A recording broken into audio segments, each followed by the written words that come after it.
Shalom, selamat pagi Ibu Bapa, Oma Oba, Pelkat PKLU GPIB dimanapun berada. Saya Rudolf Usmani, PKLU GPIB Jemaat Ebenezer Jakarta Pusat dengan sukacita menyapa dalam program Saya dan PKLU membaca Alkitab bersama.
Sobat PKLU yang Tuhan Yesus kasihi, kita akan membaca kebenaran firman Tuhan yang terambil dari kitab Keluaran pasal 24 ayat yang pertama sampai dengan ayatnya yang keempat, dan juga kita akan membaca renungan yang terambil dari Sabda Bina Umat. Tapi sebelumnya mari kita tundukkan kepala dan kita berdoa kepada Tuhan. Bapa di surga, terima kasih atas kasih dan kemurahan Tuhan, di mana firman-Mu boleh menyapa kami pada pagi hari ini. Terangi kami dengan kuat kuasa Roh-Mu yang kudus, supaya setiap firman Tuhan yang kami baca dan kami renungkan boleh menjadi kekuatan dan penghiburan bagi kami, Pelkat PKLU GPIB. Di dalam nama Tuhan Yesus kami berdoa. Amin. Kita akan sama-sama membaca firman Tuhan dari kitab Keluaran 24 ayat yang pertama sampai dengan ayatnya yang keempat, dengan judul Pengikatan Perjanjian antara Tuhan dan Israel. Berfirmanlah Allah kepada Musa, naiklah menghadap Tuhan, engkau dan Harun, Nadab dan Abihu, serta 70 orang dari antara tua-tua Israel, dan sujudlah menyembah dari jauh. Tetapi hanya Musa sendiri yang boleh mendekat kepada Tuhan, yang lain tidak boleh mendekat, dan bangsa itu tidak boleh naik bersamanya. Lalu Musa datang dan memberitahukan kepada bangsa itu segala firman Tuhan dan segala peraturan. Seluruh bangsa itu menjawab dengan suara bulat, segala firman yang telah diucapkan Tuhan akan kami lakukan. Musa menuliskan segala firman Tuhan itu. Keesokan harinya, ia mendirikan mezbah di kaki gunung itu dan 12 tugu sesuai dengan ke-12 suku Israel. Demikian pembacaan firman Tuhan. Terpujilah Tuhan Yesus Kristus. Haleluya. Renungan pada pagi hari ini terambil dari Sabda Bina Umat tanggal 30 Juli 2025. Keluaran 24 ayat yang pertama sampai dengan ayatnya yang keempat, dengan judul Otoritas. Dan ayat mas, tetapi hanya Musa sendiri yang boleh mendekat kepada Tuhan, yang lain tidak boleh mendekat. Kita baca di ayatnya yang kedua. Sobat PKLU, menurut KBBI, otoritas ialah hak untuk bertindak atau kekuasaan wewenang. Semakin besar otoritas diberikan kepada seseorang, semakin besar pula potensi untuk diselewengkan. Banyak orang jatuh ke dalam korupsi atau perbuatan melawan hukum lainnya karena otoritas yang disalahgunakan. Otoritas tertinggi ada pada Allah. Ia memerintahkan Musa dan beberapa orang lainnya, serta 70 orang tua-tua Israel untuk naik menghadapnya. Dari antara mereka hanya Musa yang boleh mendekat, dan yang lainnya menyembah dari jauh. Allah sendiri yang menetapkan siapa yang boleh dan siapa yang tidak boleh mendekat.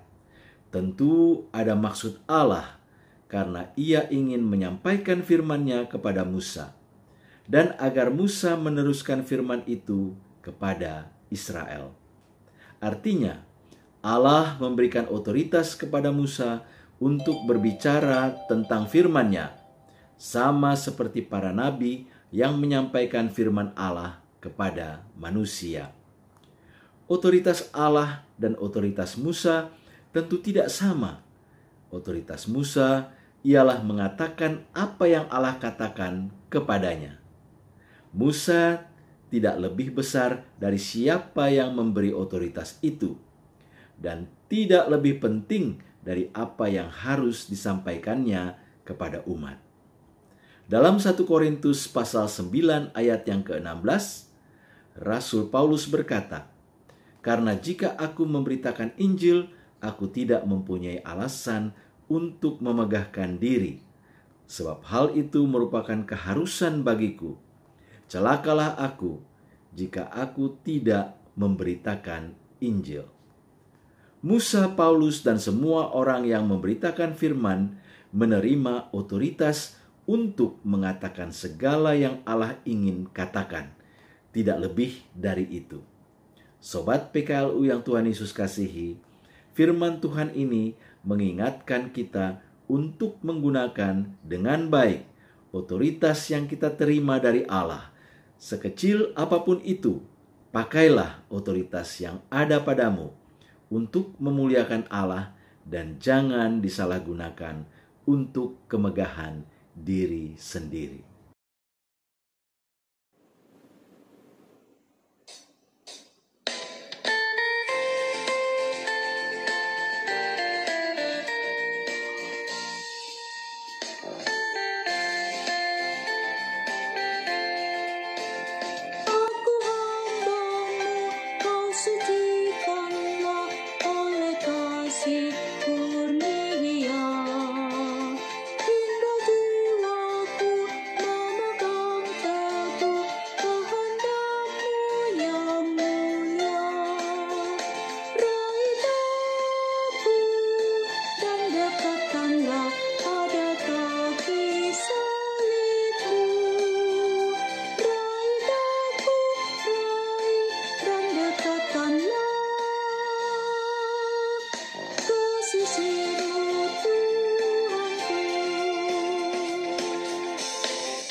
Sobat PKLU yang Tuhan Yesus kasihi, kita akan mengakhiri pembacaan firman Tuhan serta renungan pada pagi hari ini dengan doa. Mari kita berdoa. Allah Bapa dalam surga, kembali kami sebagai Pelkat PKLU GPIB menghampiri kekudusan hadirat-Mu, seraya mengucapkan syukur dan terima kasih atas kebenaran firman Tuhan serta renungannya yang boleh menyapa kami di pagi hari ini. Biarlah sepanjang kehidupan kami pada hari ini, kami boleh tetap kuat, tetap semangat sebagai PKLU menerima janji-janji Tuhan dan pengharapan yang ada di dalamnya. Terima kasih untuk segala sesuatunya. Di dalam nama Tuhan Yesus Kristus kami naikkan doa ini. Amin. Terima kasih Bapak Ibu, Oma Opa yang Tuhan Yesus kasihi. Kita akan bertemu kembali dalam program saya dan PKLU GPIB membaca Alkitab bersama selanjutnya. Tuhan Yesus mengasihi kita semua.